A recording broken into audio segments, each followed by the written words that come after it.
y 165 escritores que han escrito sobre esto.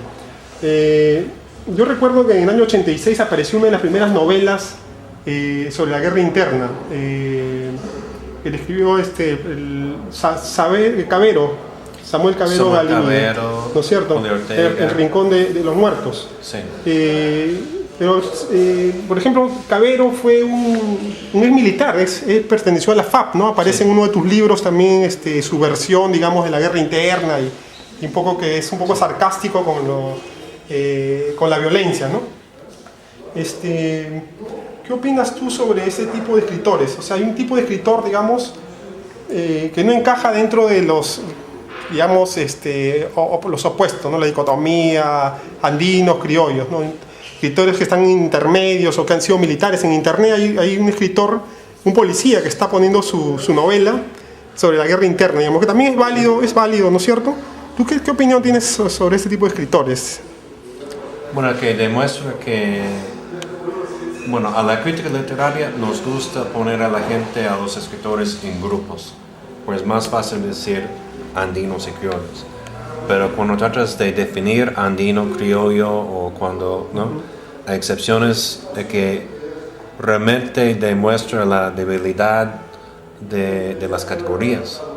Y inclusive, ¿no? Dante Castro, que pasó un año de servicio militar con la Marina, y es de izquierda y escribe cierto tipo de literatura. Y lo que me sorprendió de Samuel Cabero es que sí, que era oficial de la FAP. Luego aprendí que se unió porque era una tradición familiar y realmente no le gustaba.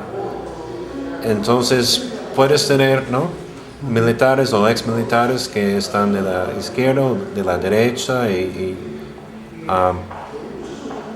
entonces todo eso demuestra que hay una gran diversidad de escritores y, bueno, cuando hablamos de andinos y criollos, ¿no? Que elimina a una gran mayoría de escritores, ¿no? Pero también es más fácil hablar de dos grupos en vez de tanta diversidad de... Y necesariamente los ex guerrilleros o ex levantados en armas, escritores ex levantados en armas, ¿serían parte de los escritores andinos? ¿Lo ubicarías tú así?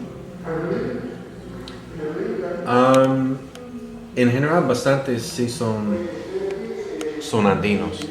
Por ejemplo, Parece por la tipología racial, digamos, ¿no? Pero digamos, por el tipo de literatura que hace, que es una literatura clasista, digamos, auspiciada desde ya en los 80 por el Partido Comunista SL, ¿es necesariamente andino? ¿Lo crees tú, verdad? Es una buena pregunta, no he pensado tanto, pero yo diría que por lo menos de origen, creo que la mayoría sí es, ¿no? De los Andes o de primera generación o algo así.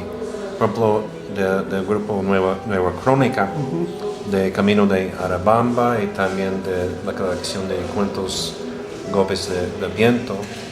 Víctor Hernández es de Ayacucho, ¿no? Hay otros, ¿no? Como sabemos que la guerra tomó lugar más que nada en los Andes, entonces los que han participado generalmente son personas más de los Andes. Pero es una buena pregunta, tengo que pensar. Ok. Mira, una pregunta clásica que siempre le hago a los que los entrevisto es sobre la crítica.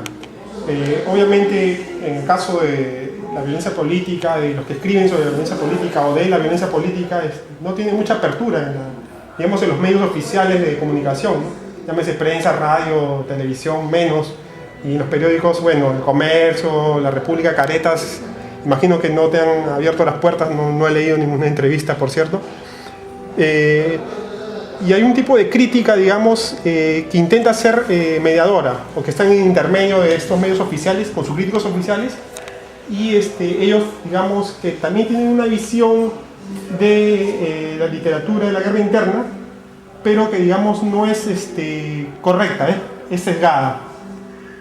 No sé si te has dado cuenta tú, no quiero decir nombres, pero bueno, hay uno que hizo su antología, digamos, de la guerra interna y presentó su libro, ¿no? Y este libro, digamos, para muchos es un libro que resume, digamos, toda una época de violencia y guerra interna en literatura. ¿Tú qué opinas? Bueno, lo que me preocupa de ese tipo de obras es que lo que he visto es que hay bastantes errores, ¿no? Y por una razón es que incluí los ensayos de los escritores andinos del año 90 para que la gente sepa de la existencia de esas obras. La antología de Favarón, ¿no? Es que en parte hizo publicidad criticando mi antología del año 2000 y dijo que cosas como... ¿Eres seguidor de Ollanta? ¿Cómo? Seguidor de Ollanta, creo que te categorizaron como un seguidor de los ollantistas o algo así. Sí, que tuvimos un poquito de un debate, sí, básicamente me llamó humanista, dijo que los escritores son provincianos de izquierda y ¿no? Cosas que realmente no tienen nada que ver con la literatura, que es lo que interesa.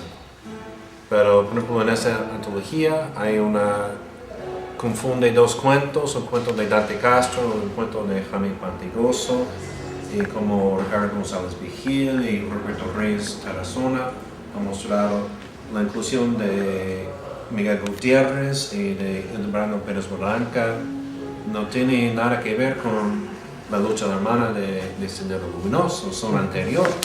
¿No? Por ejemplo, los cuentos de Pérez Blanca, él ganó un premio en el año 1975 y se publicó en el año 80, pero que escribió los cuentos mucho antes del comienzo de la guerra. Entonces, preocupa un poco cuando hay equivocaciones así y luego la gente lee esas cosas y cree que es la verdad, ¿no? Y luego repite el error, ¿no? Y la visión del extranjero con respecto a la literatura sobre la violencia interna, ¿cuál es la visión que tienen, digamos, en Norteamérica con respecto a este tipo de literatura que se acerquen? Yo sé que la universidad te auspicia el libro, ¿no? Han financiado la investigación, están muy interesados en esto, ¿no? Pero en general, ¿cómo es la cuestión? Bueno, es que más y más hay personas que hacen, ¿no? Las tesis sobre la violencia política y muchos de ellos que son peruanos, ¿no? Que o radican en Estados Unidos o vuelvan al Perú. Muchos que han escrito sobre la poesía, por ejemplo, creo que a finales de los años 80, Marcial Molina Richter de Ayacucho escribió un libro excelente de poesía sobre la guerra interna, ¿no? Y una chica que está haciendo su tesis sobre él está traduciendo su libro al inglés también para publicar. Entonces hay interés por partes, pero en general no es el tema del día, ¿no? Claro. Pero lo bueno es que sí existe interés, ¿no? Bueno, profesor, yo quisiera agradecerle la entrevista y nos veremos pronto. Imagino usted va y viene y siempre nos trae un libro nuevo. Ojalá. Le agradezco sí. la publicación y el interés. Gracias. Gracias.